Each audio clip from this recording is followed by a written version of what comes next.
Welcome to the Entrepreneurship Networking Program. Your host, Miller Jonathan Poku, and tonight we shall be talking about Kabwata Constituency and its economic and social projects. And we're joined by Honorable Andrew Tayengwa, Member of Parliament for Kabwata Constituency. Welcome, Honorable. Thank you very much, Mr. Poku. We're blessed to have you on this show. So we'll get to our interview. We'll just go for a short break.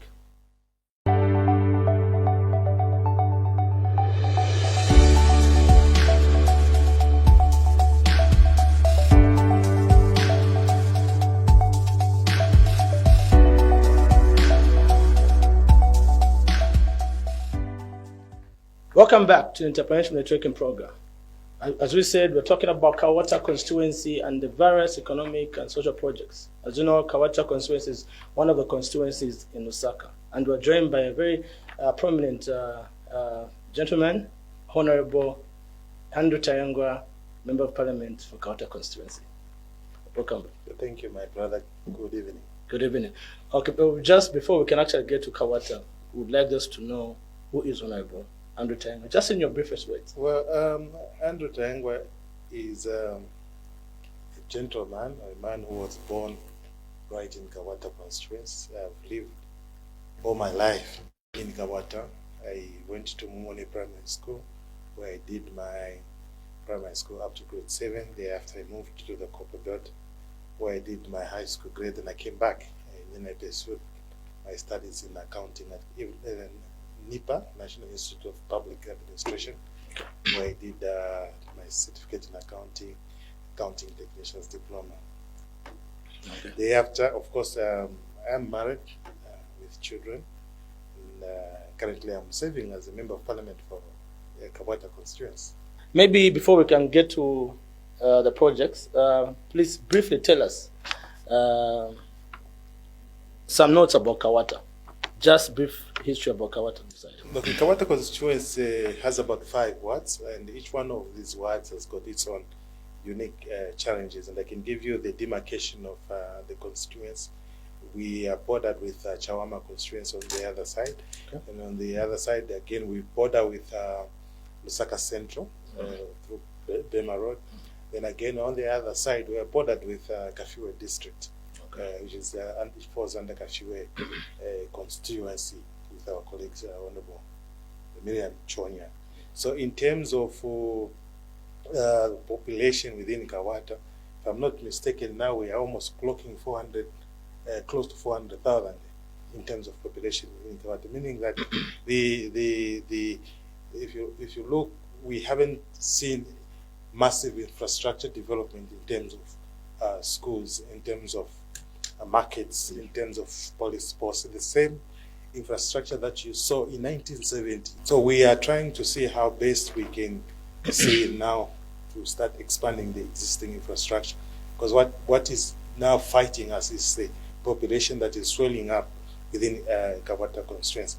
Others may say Kabwata is one of the developed constituencies, but I tend to disagree, because most of the infrastructure that you see in Kabwata were actually built in 1970, when the population of Kabwata at that particular time was probably maybe around 50,000. Yes. Yeah. I'll come to my second question. There's so many projects that are happening in Kabwata. Maybe you can name a few that for your office has done so far. Okay, before I even actually answer you, yes, I do agree that very soon we'll be celebrating the second anniversary of UPND, and I can list a number of items that we have achieved in the few years that we've been in power. Because if we neglect to inform the viewers about the achievements that UPND has made within the 2 years or the 24 months of being in power, then we'll be doing ourselves a disservice. I think even the youths of Kabwata, most of the youths of Kabwata constituency, they have also benefited from the recruitment of 30,000 teachers. Oh, okay. We have seen also that also some youths were also beneficiaries that received or were recruited also under the health sector. We saw almost about 11,000 being recruited in the health sector. Then we also saw some youths also being recruited under the defense wing. So even Kabwata is not excluded. Many youths have actually benefited. So meaning that within the shortest time that we've been in power, we have seen so many changes that this government has done. Look at most of the retirees. We managed to clear the backlog of retirees that we found. We have even paid them off. Okay. Look at the equalization fund under the Minister of Local Government to these councils. Now the government is able to pay this equalization fund on time. Look at also the issues of the farmers. The farmers are being paid on time. Immediately when they supply their produce, they receive money within no time. So in terms of achievement within the 24 months that we've been in government, I can tell you that UPND has achieved a lot. Now, going back to the question that you asked about the youths, what is it that they have achieved or gained from the 2 years that we've been in power? Number one, like I had indicated, other things that we've given out to our youths, we have also managed to give out grants to so many cooperatives. I remember for 2022, we managed to pay out about 1.920, that's 1,920,000 to 48 cooperatives. Oh, okay. And this year we've managed to increase the number. We've managed to pay almost about 61 cooperatives, and we've managed to pay about 2.150. That is in Kwacha, and most of our youths have actually benefited, and also the women. We have also paid loans for 2022. We have paid out to almost about 81 cooperatives. So meaning that we are actually on course, and as we are speaking now, we are actually waiting for the 2023 loan empowerment scheme so that it can be given to our people.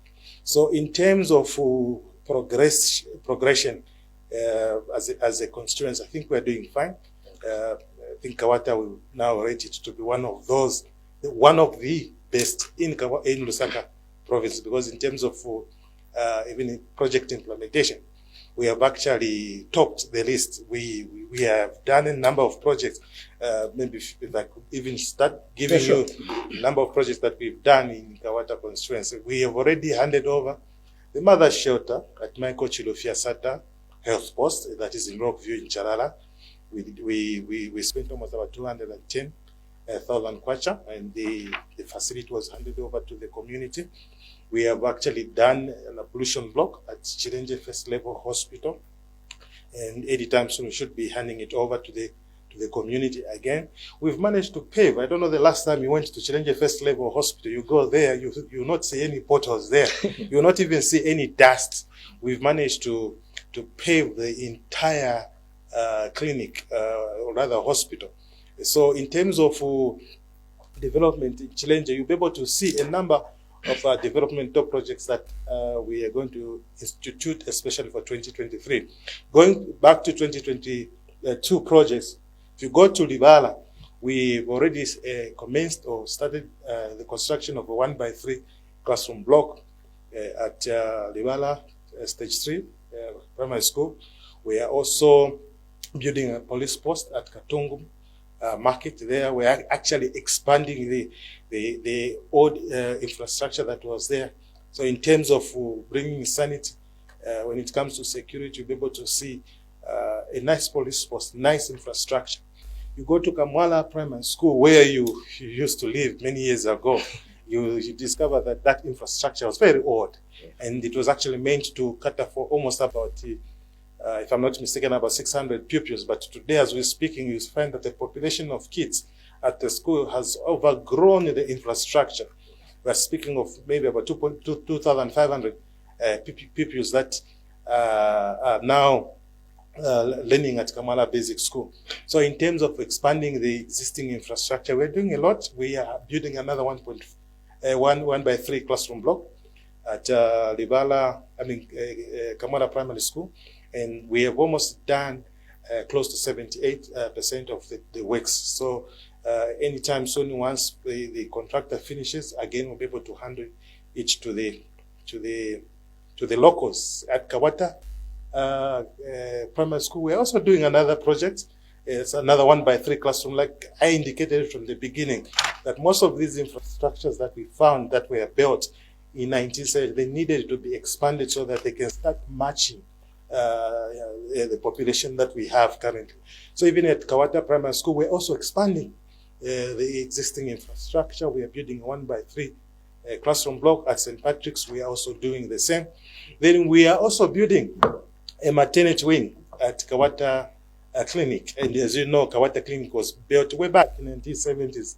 In the time that Kabwata Clinic was actually constructed, it was made to attend to a population of slightly over 2,500. But today, as we're speaking, Kabwata Ward alone has got over 15 to 17,000 inhabitants. So meaning that the facility itself, it's too small to handle the numerical numbers in terms of people living within the ward. And that's the reason why we're saying, let's now start expanding some of these infrastructure so that we can now have a matching point where you find that the infrastructure is able to match with the population that we have within the constituency. There are a number of projects that we've lined up, especially for 2023. You'll be able to see some street lights, which you never saw probably when you were growing up in Kamwala. So we want to bring back the old system that we saw, street lights and good drainages in New Kamwala. So we'll be able to do some drainages and also some street lights within Kamwala. Kamwala market will not be spared. We are in talks with the Minister of Local Government. We discussed, and this whole issue is we are looking at paving the whole Kamwala trading area. Of course, we need also to engage the business community, and also we need to put up some street lights. We want to see that Kabwata constituency is a better place for everyone to trade and do business. Yeah, perfectly said, and quite in detail. I like the fact that you have spoken about Kabwata being empowered in these recruitments that have come in, and also the social projects that have been done in Kabwata in terms of health, in terms of security. It's actually important on this platform that people understand the economic impact that all these amenities have been brought in, because people are easily able to do business.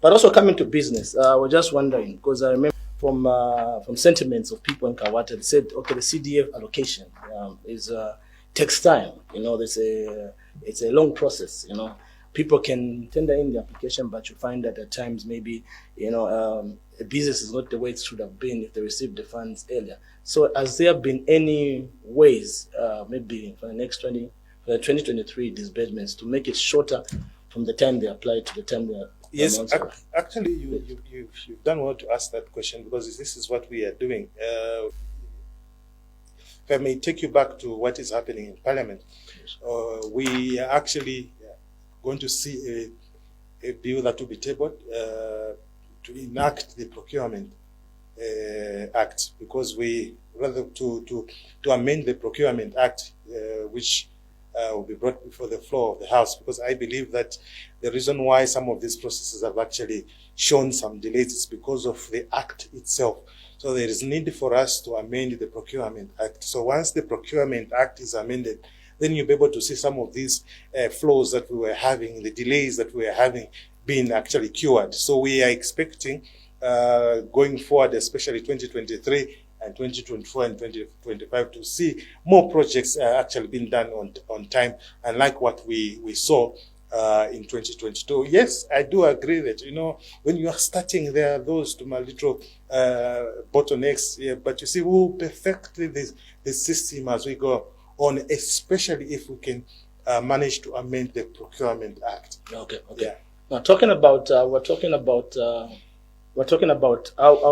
how the accessibility of those funds were done, but also we're also looking at, is there a deliberate move by the office in terms of monitoring the beneficiaries of this money, or maybe it's just meant for the council to actually monitor, because you find that someone has been, of course, funded, but the money has not been handled properly, and it affects the constituents at the end of the day. No, I think you've done well also to ask that question, and this is what we've been doing in our constituents. Whenever we give out empowerment empowerment funds to the youth and the women, we do actually follow up to see how far they have utilized the money and what they're doing. Others, we've seen that they have actually graduated from raising 300 chickens. They have even either doubled or tripled the numbers. So in terms of project implementation within the constituency, by those that have received some grants, we have seen that most of them have actually done the right thing. Yes, with the council, I think they need also to do much on monitoring, to check on these people so that they get to know to the ground exactly what is happening, even when it comes to project implementation. We have seen that the council, they have decided to take a back row instead of them getting involved to do the supervision of some of these projects. They have actually gone to bed. So we are having a challenge, some of the projects that we have implemented, because the council themselves, they're failing to do what is supposed to be done. You know that the monitoring part of it is supposed to be done by the council. So the engineering department, we haven't seen much of the engineering department going down to where the projects are so that they can start supervising. There's no way you can just give a project to a contractor, no. That's when you get back to the project. I think that is wrong. We need to see people who are trained. We have a department called engineering department at the council. So they need to go on the ground and start inspecting some of these projects. They need to go on the ground and start supervising some of the works that the contractors are doing. I was at pain to see some of the works that have been done in one of the wards, especially in Kamlanga, where a wall fence is being erected. But the quality of the works that have been done, I'm not impressed. So it's up to the council now to move in so that they can start supervising. Without the council going on the ground and supervising some of these projects, then CDF will be meaningless in the next coming 5 years, because some of these projects that we've implemented, they will start breaking up, they will start falling apart. Why? Because of there was no one who was willing to go and do the supervision. So I'm calling upon Lusaka City Council, especially the Department of Engineering, to do the correct thing. Also, I think the other thing that we've seen with the council also is the issue of dissemination of information. We have seen that Kabwata is actually #1, but it looks like we've been blacklisted. We can't see many of the projects that are happening in the constituency because we have a dead public relations department at Lusaka City Council.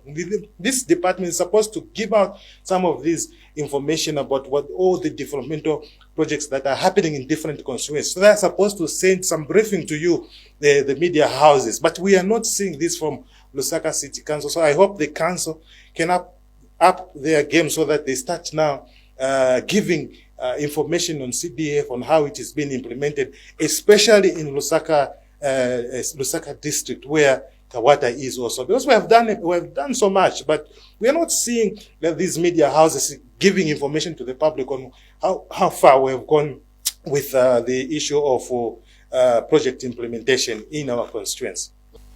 We spoke about obviously communication.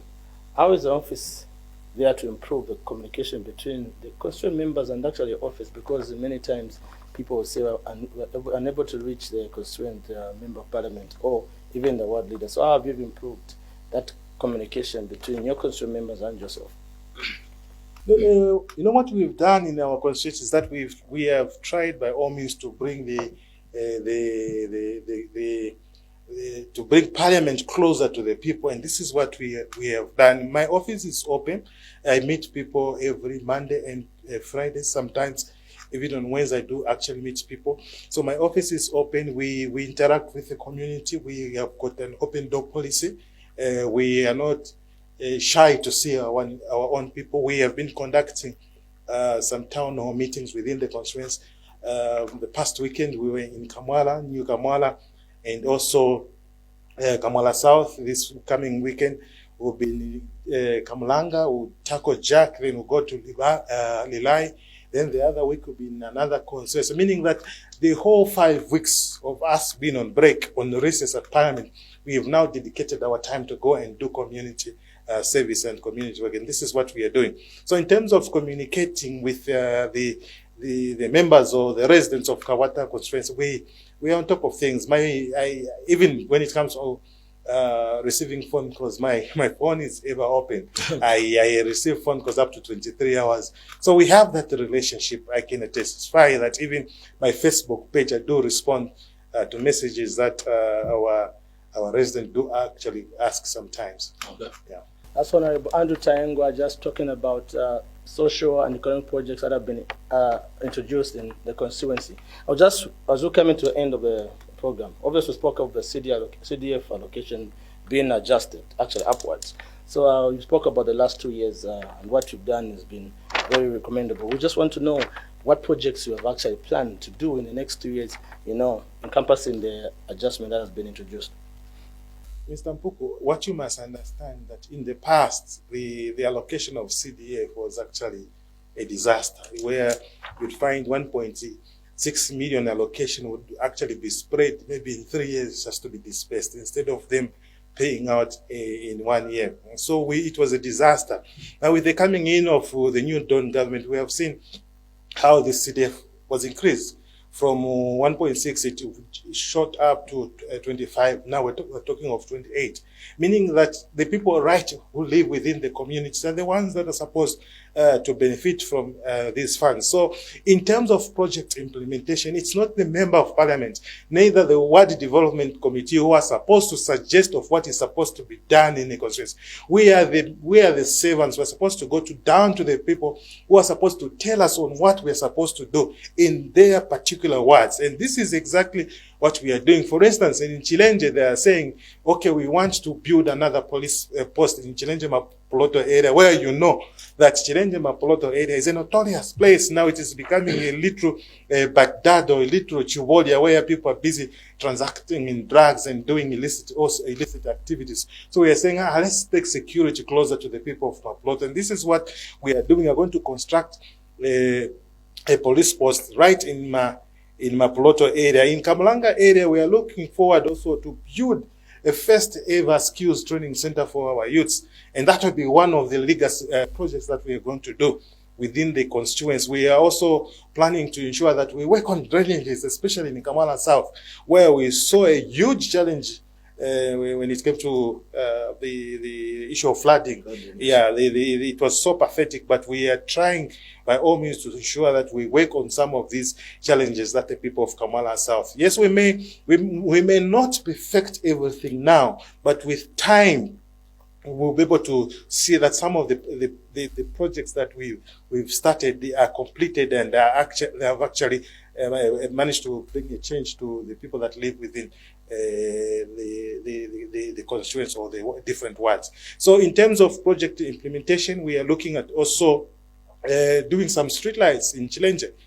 Chilenge market will have the first ever streetlights that you've never seen in many years. We are also planning to put up some streetlights on Mumbaka-Pumpa Road and parts of Shantumbu Road, including also Jochibangu, near the familiar place, there's a Buffalo Park. So we are planning to put up some streetlights. Kamala will also receive some streetlights in Mukushi Road and parts of Luapula Road, and that road that connects from the Royal Line going to Abanda. So we have a lot of things that we've lined up for 2023. Going forward, we intend to put up a legacy project in Kamala, and rather in Kabwata constituency. We want to put another first level hospital. We have Chilenge first level hospital, but you see the numbers are too much. They are now suffocating Chilenge first level hospital. So we need to open up, looking at the population that we now have in Kabwata constituency. I think there's need for us to have another first level hospital. We will try by all means, if it means to engage some of these NGOs or maybe some of the donor communities, we will try and engage them so that they can assist us with a first level hospital, so that we can bring the best health services to our people of Kabwata constituency. Thank you, Honorable. But do we have any closing remarks, especially the youth and the women out there? These are the future of the constituency, as they say. So maybe what closing remarks would you give them, or what encouragement would you give them as a closing remarks, of course, to improve the constituency itself? Okay, for the youths and the women out there, especially I'll speak for the youths. You see, we've started a program of training or sending our youths to skills training centers so that they can start acquiring skills. Last year, we sent about 273. This year, we've managed to increase the numbers to about 802. So most of these youths that we are training, we want them to acquire the skills that are necessary for a nation to develop. If you look at countries like Singapore and Malaysia, those countries were built by skilled people. These people with their degrees and other qualifications, they just came in and started managing the affairs of the nation. But when it came to building of a nation, I think skills is what we need. We should now look at a way on how we can start empowering our youth that have acquired some of these skills training from different skills training centers. And that's the reason why we are insisting that some of these projects that we are giving out to some of these contractors, let them start now giving our own youth that we have trained. There's no way and there's no reason for us to start importing skilled labor from Zimbabwe or South Africa or Botswana. I think we have the number of youths that have been trained in terms of skills. So we want to see that the same youths whom we have sent to school and trained, they should now start benefiting. And going forward, I think the youths, you are yet to see the best. Better is not enough. The best is yet to come. You'll be able to see a better Kabwata, and we will try by all means to incorporate you in our developmental agenda so that we can see Kabwata developed. Perfect. Thank you, Honorable, for according us your time. We'll actually bring him back so that we know the projects that have been done. Thank you very much. All right. Thank you, viewers. See you next time.